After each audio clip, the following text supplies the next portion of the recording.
A few weeks ago, I was able to play 3 hours of Doom: The Dark Ages, and here's everything you need to know about the upcoming release and what to expect when it launches. Before we get into it, I want to explain that while these opinions are my own and are not under any kind of filter, I was given a significant amount of special treatment. Not only was I able to play the game early, I was flown down to LA, put up in a nice hotel for 2 nights, and was given free transport and food. In spite of that, I remain steadfast, so my loyalty is to my viewers and not to any corporations. With that out of the way, let's talk about the game, starting with performance, as when it comes to FPS games, it's of the utmost importance.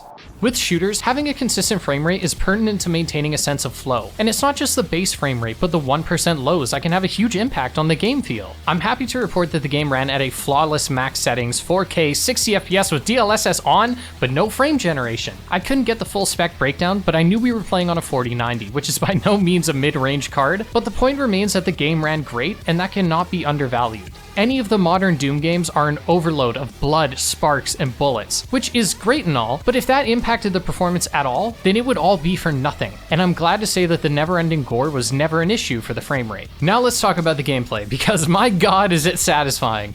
I'm sure fans of the series aren't surprised to see that the different guns feel good and play well, but what I was most skeptical of was the shield saw. I typically see shields as being primarily defensive, which in concept feels antithetical to Doom, because it's the most hold W key ass game there is, where caution is broken down for more ammo in the pulverizer. Shockingly, the shield is far more of an offensive tool than anything else, which is great, because it means that even more so than the other games, I was throwing myself into a demon's face. Now it's not just dodging bullets or melee attacks, but memorizing attack patterns, so you can turn attacks against enemies and barrel stuff them at the same time.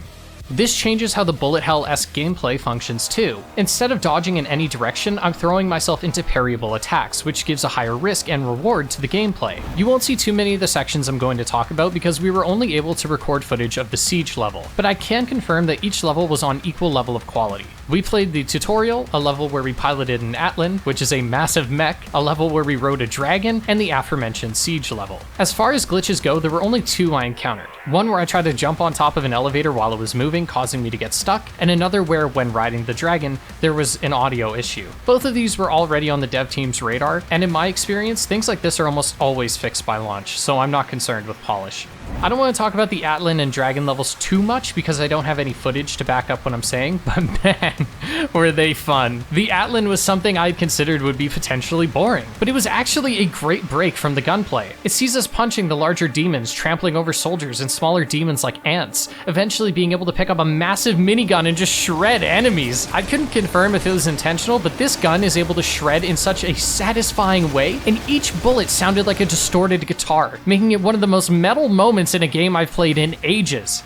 The Dragon was of a similar caliber, sharing a perfect dodge mechanic with the Atlan, where if you dodge a green attack at the right time, you'll power up your next attack. In the case of the Dragon, your gun gets a boost. This mechanic for the Dragon is essential, as the damage you do without it is barely poking the demons. Once it's all taken care of, you can perform insane finishers on the larger demons, and I genuinely have my jaw on the floor for some of these. The only issue I found was that, potentially due to the Dragon forcing you into a third-person view, the parry timings were much earlier than they were when in first person, in a very unintuitive way. It made these segments a little frustrating, but I was able to speak to the right people about it, and I wasn't the only person to have that feedback, so I'm confident that it'll be worked out. Back to what I can show, I was stunned by the environmental design. This was a strength in the first games too, but damn, this is a pretty game, even during the near endless bloodshed. The game takes place in a different dimension and before the events of the first game, introducing some medieval architecture that blends well with the gameplay that now incorporates a shield and a flail, among other weapons. The new weapons shown off all felt satisfying to use, no doubt aided by the way each bullet teared the skin off of demons. Shooting a whole ass wrecking ball at a demon and seeing their skin jump off their body like cracking their armor was just fucking exceptional. Doom: The Dark Ages successfully makes you feel like a badass in both overt and covert ways. Sure, the game does tell you there are plenty of scenes where humans refer to the Doomslayer as a free ace in the hole, and then you walk past other humans and they'll whisper things like, "Oh my god, it's actually him, he's here, wow." You feel like a legend when you hear this stuff, but you also feel like a badass when in gameplay, because so rarely are you taking down a singular enemy. It's always massive demons, hordes of hellspawn, and an endless onslaught of bullets. In spite of this, I still found the game to be challenging.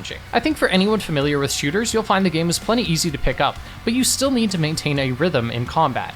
Miraculously, the hundreds of enemies gunning for you create consistent moments of flow where you find the perfect gaps to parry, dodge, bob, and weave through bullets to make every encounter feel like a dance on a blood-soaked stage. Movement in Doom is unbelievably key, as when projectiles are constantly coming your way, staying still for even a second can result in death. That's why I'm glad that so many of the abilities you have include some kind of movement. The Shield Bash is an early ability that'll let you lunge towards an enemy, doing damage to both them and any surrounding foes. This functions not just as a means of doing damage, especially when some enemies can only be damaged by the bash, but also as a way of covering ground. If you find you're too close for comfort, you can quickly flick to a basic enemy and bash towards them as a means of peeling. Or if you run out of ammo in your double barrel laser and decide to swap to a shotgun, a bash is a perfect way to close the gap. Moments like these where you are changing weapons on the fly are common because ammo is generally limited. Never enough to be a pain, and you'll certainly never outright run out, but it was always scarce enough to encourage me to use different weapons, consistently swapping when certain enemies demanded different approaches.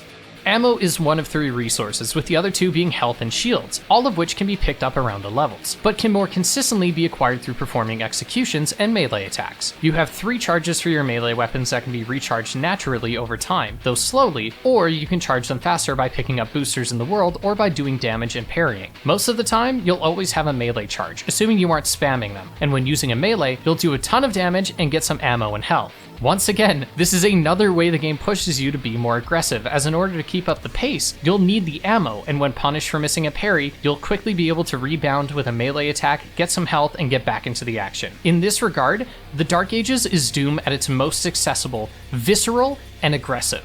Level design was great too. I mentioned the idea of open areas so far, and when the devs were explaining the open areas, I was a little worried that they were meaning an open world or something like that, and that is thankfully not the case. Instead, these are tightly knit levels that are expansive, but not short on secrets or fun challenges. Siege is where we see this the most. I encountered plenty of optional objectives, a lot of which were a ton of fun, and allowed me to upgrade my weapons and other abilities. You visit shrines to upgrade your offensive abilities like the shield, which had a great upgrade that gave it a larger spread, letting me absolutely mow through the smaller enemies. Upgrades to health, armor, and ammo reserves typically came in the form of morale bosses. These were larger enemies with an impenetrable shield, only damaged by taking out the demons surrounding them. This was a great gameplay mix-up, forcing me to play around the big enemy whilst thinning the numbers. The reward was fine, just small incremental increases, but the fun came from the challenge itself, which as far as design goes, is exactly what you want. Other secrets were found by breaking unmarked walls, finding keys that unlocked secret rooms, and activating challenges in the map, which often resulted in more upgrade points, and I think these were great too. The team had mentioned that they wanted to harken back to the series' roots with its secret rooms, and I think this achieves that goal pretty well. Some of these secrets will be behind puzzles, and these were just fine. Nothing will have you scratching your head, but they also didn't stick around very much, so I don't really mind. Most of the puzzles consist of using your shield to open a door, reach a high place, or start a mechanism. Nothing much. But it's a Doom game, and I'm not looking to rip and tear my hair out over fucking Sudoku to get new weapons. God, could you imagine? In this interpretation of Doom, your greatest weapon is your mind.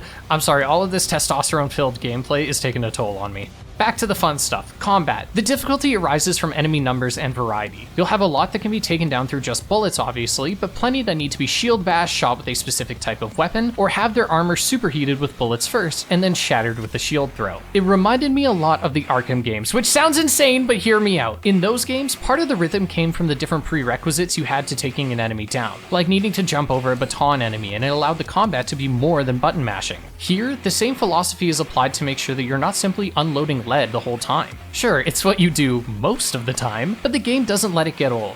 This was something I didn't feel as much in the first Doom game. The glory kills, for example, were awesome, but because they were executed 100 times within an hour, they got old relatively fast. Yes, they were a feast for the eyes, but my eyes got full, fast. Here, executions are faster and generally aren't as over the top, but there are specific enemies that you can perform a myriad of takedowns on that are just so metal. Because these were rarer to see, I found myself being more impressed and excited when they showed up. I only played for 3 hours, so I don't know if these kills will still be good by the end of the game, but I can say that they were by no means old by the end of my session. Another change here is that the story is very much front and center. There are still codex pages and other fun collectibles, but each level started with a cutscene. The developers had said that they cut a lot of context, so we didn't know too much going in, so I can't speak to the overall plot's quality, but I can say with certainty that the cutscenes were engaging and damn pretty. Also, I know it's taken me a while to mention it, but the soundtrack is absolutely kick-ass. It totally elevates the gameplay while being great in its own right. Loved it. I know a game like Doom isn't going to be for everyone, but I liked it a lot, and I think fans of the series are going to enjoy the new additions here.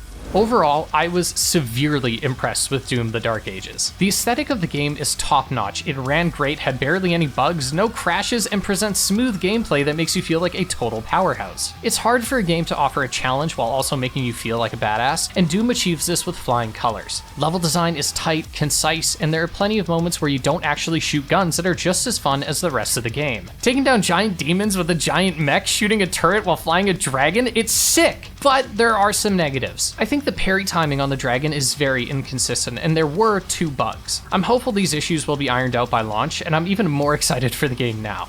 I know this seems like an overly positive review, but man, I just really enjoyed myself. I know there's going to be people who are skeptical because of the special treatment, but I encourage you to check out my Indiana Jones impressions video, where I was much more negative despite getting the same treatment here. And I'm just saying, bros, a lot of you said I was being open and honest there, and it'd be a little weird if suddenly I'm a paid shill, alright? I'm just saying. Jokes aside, I can't give a definitive statement on whether or not this is worth picking up day one, because I haven't played the whole game, but I will try to get a review out for the full game as soon as possible. Of course, if you're thinking of pre-ordering, then please watch other videos from some other creators at the event to make sure you are making an informed purchase. And honestly, these days, reviews for games come out a day or 2 before the release, so if you're thinking of pre-ordering, then I highly encourage waiting for the full reviews and using those to inform your purchase too.